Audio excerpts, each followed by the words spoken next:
Bueno, antes de seguir hablando del proceso electoral y de la aspiración que se tiene a la presidencia de la República, la posible anulación del proceso de la selección de los candidatos independientes por las múltiples irregularidades, no queremos dejar de presentar y de recordar y de hacer un homenaje en este mes de febrero, por el día 10 de febrero, Día de la Fuerza Aérea Mexicana, y el día 19, Día del Ejército, de nuestro glorioso ejército, para recordar y reconocer el trabajo que se ha hecho y cuál sería una visión libertaria que se asumiría en un proyecto donde las Fuerzas Armadas juegan un rol fundamental. Y es el siguiente: nosotros, los libertarios, tenemos o proponemos quitarle al Estado la dádiva de la generosidad. Esto es, si en México tenemos muy pocas organizaciones no gubernamentales y fundaciones, alrededor de 400 con toda la ampliación de las leyes que permite la Secretaría de Hacienda. En los Estados Unidos y en otros países se practica el filantrocapitalismo de una manera permanente, sistemática, al grado de que en Estados Unidos tenemos más de 1.400.000 organizaciones no gubernamentales, lo que nos habla de que en muchas de esas organizaciones y fundaciones se hace trabajo comunitario y se incentiva y se les da un salario, se les paga dignamente, decorosamente, incluso en ocasiones de manera muy importante, a todas las personas que participan en esas formas de organización social. En México no se hace porque no tenemos una sólida visión del filantrocapitalismo.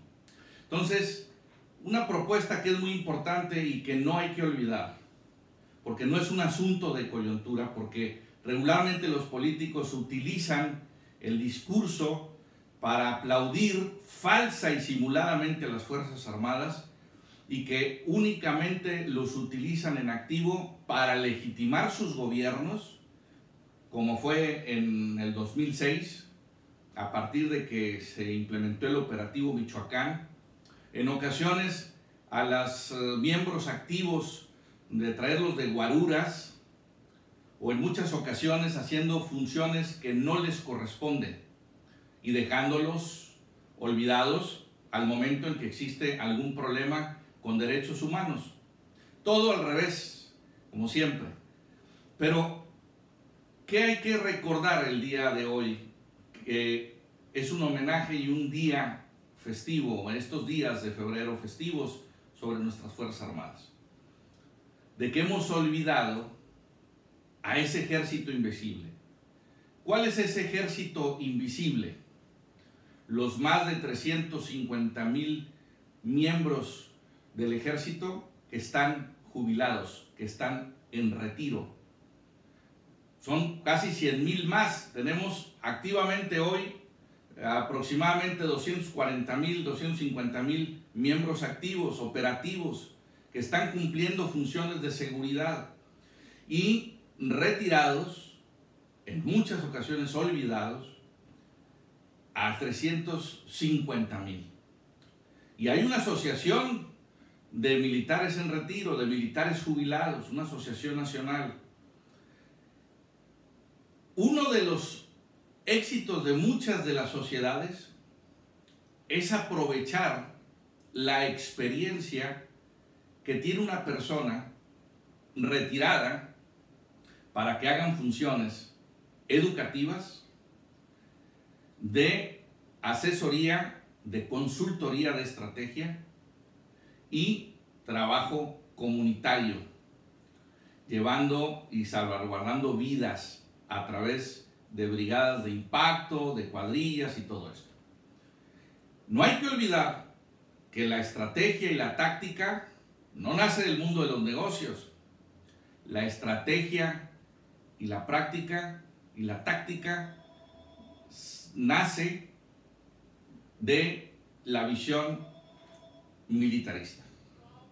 Eso se olvida muchas veces, y hay que escalar como una prioridad de cualquier programa de gobierno el que se tome en cuenta a nuestras Fuerzas Armadas en retiro, los cuales sí pueden, por ley, cumplir funciones de seguridad muy activa, incluso formar parte de las escoltas de empresarios, de funcionarios, como no es digno que lo hagan cuando están en activo y que andan de guaruras, por ejemplo.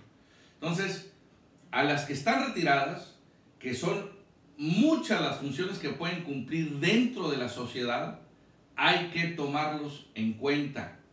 Y obviamente desde la visión libertaria, hacerlo cuando se tengan las bases de una filosofía filantrópica o, como le llamamos nosotros, filantrocapitalismo, para incentivarlos, para que nos ayuden a organizar a la sociedad, para que den pláticas sobre prevención del delito, sobre las drogas, sobre las rutas del crimen organizado, del deporte, de la táctica, de la estrategia, de muchas cosas que hay que aprender de una formación militar. No son pocos los militares que en todo el mundo han dicho categóricamente: la política es demasiado importante para dejárselo a los políticos. Y no hay que olvidar que muchos de los grandes gobernantes que ha tenido el mundo, Charles de Gaulle, Winston Churchill, Eisenhower, muchos, en México, no se diga, hay que mencionar al propio general Díaz, aunque en sus últimos años cayó lamentablemente en una dictadura, el mismo general Cárdenas, militares que tenían una visión estratégica, táctica, que conocían de geopolítica, de territorios, de geografía, de demografía, ¿sí? Muchos de los grandes tratados son hechos por militares. Y bueno, en este día, en este homenaje, quiero recomendar un libro ampliamente: El Ejército Mexicano, 100 años de historia, de Javier García Diego. Es un libro publicado por el Colegio de México.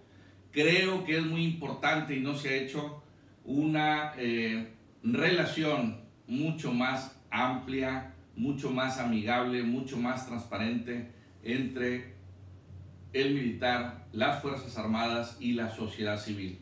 Creo que los militares han sido incomprendidos muchas veces por la sociedad, por estas campañas negras en su contra, de que siempre se ha querido ver al ejército como sinónimo de represión, y no es así.